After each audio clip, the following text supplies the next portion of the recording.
किसी की बुरी बातों को तो बहुत याद रखते हैं, परंतु सत्संग हमारे जीवन के अंदर जो किसी के साथ किसी ने अच्छा किया तो वो याद नहीं। तो भाई आपस में बहुत प्रेम से रहते थे, बहुत प्रेम था आपस में, बहुत दोनों का परिवार था, परंतु परिवार के अंदर बहुत प्रेम था।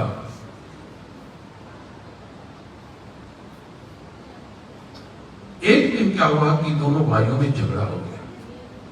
वो झगड़ा भी इतना बढ़ गया कि एक दूसरे को देखते नहीं।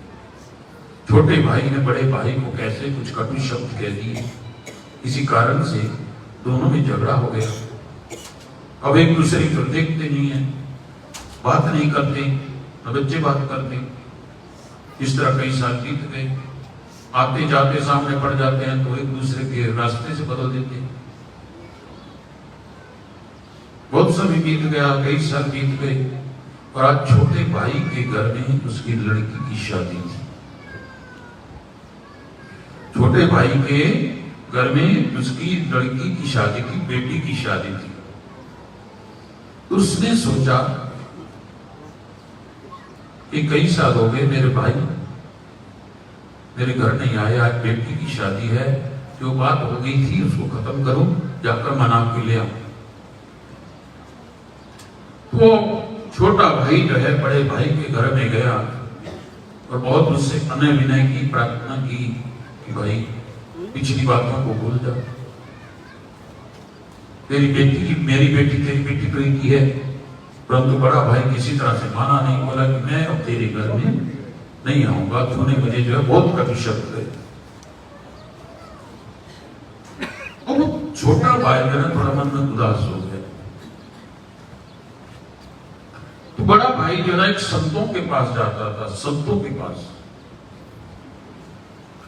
तो उसको किसी ने एक छोटे भाई को कहा कि तू जो है तेरा भाई जो है संतों के पास जाता है, उन संतों से जा कहे, उनकी मांगता है, मत मानेगा तू जाए। वो छोटा भाई जो है संतों के पास गया, संतों से कहा कि महाराज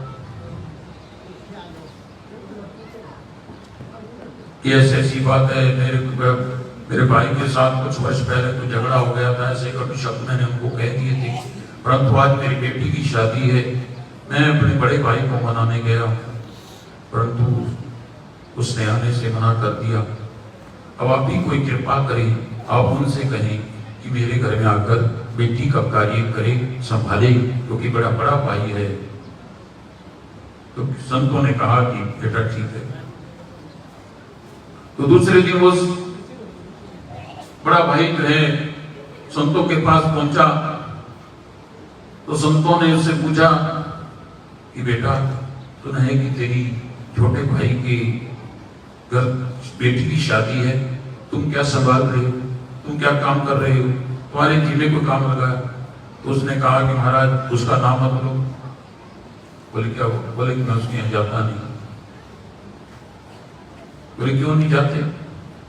बोले कि बस उसने मुझे कुछ साल पहले ऐसे कटु वचन कह दिए थे, मुझे याद है, बस उनको याद करता हूँ, तो उसके जाने का दिल नहीं करता।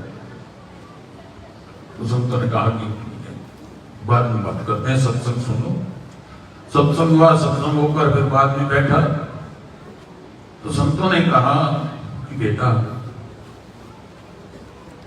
आज वीरवार है, रविवार को मैंने सत्संग किया था, तुझे कुछ याद है कि मैंने सत्संग में क्या तुम्हें सुनाया था 4 दिन पहले? तो जो है कहेंगे सोचने लगा, विचारने लगा, अब याद आई नहीं बात की, सर ये तो आपका सत्संग क्या था? तो रहा। संतों ने कहा कि बेटा कुछ याद आया? बोले कि नहीं। बोले कि महाराज सुना तो था, परंतु क्या सुना था सब ध्यान नहीं आ रहे।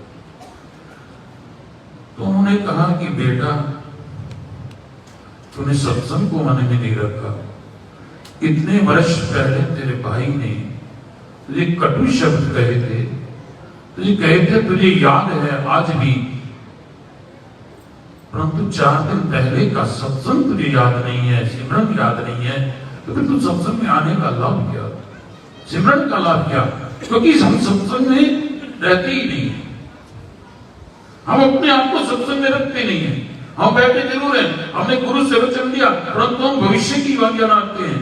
या बैठे हैं, सत्संग में बैठे हैं, परंतु कहीं ना कहीं हमारा मन घूम रहा है बाहर, तो उससे लाभ क्या होगा? तुम वर्तमान में रहो, तुम बैठे हो उसी में बैठो, ना आगे ना पीछे, उसी में देखो, फिर आगे बढ़ो, फिर तुम्हारे अंधकार अपने आप ही मिटते चले जाएंगे। समर्पण एक परमात्मा के चरणों में दे देना, प्रभु के चरणों में दे देना। एक बात अगर हमारे मन में बैठ जाए तो हमारा जीवन सवर जाता है, क्योंकि संतों के पास बहुत युक्ति होती है, गुरु के पास बहुत युक्ति होती है हमारे हृदय के पाप को मिटाने की, हमारे हृदय के अवगुणों को मिटाने की, अगर हम उनसे कह दें तो।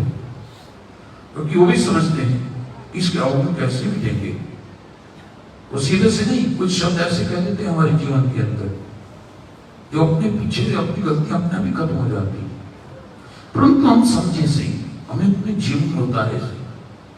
हम तो केवल सुनते हैं और यहां से सुना, बाहर जाकर पता नहीं क्या सुना।